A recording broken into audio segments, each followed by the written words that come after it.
National Weather Service in Midland has issued a small stream flood advisory for minor flooding of poor drainage areas in west central Pecos County in southwest Texas, south central Reeves County in southwest Texas, north central Brewster County in southwest Texas, eastern Jeff Davis County in southwest Texas, until 9:15 p.m. CDT at 6:17 p.m. CDT National Weather Service meteorologists detected minor flooding due to poor drainage from thunderstorms over the warned area.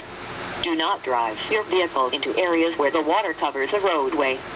The water depth may be too great to allow your car to cross safely.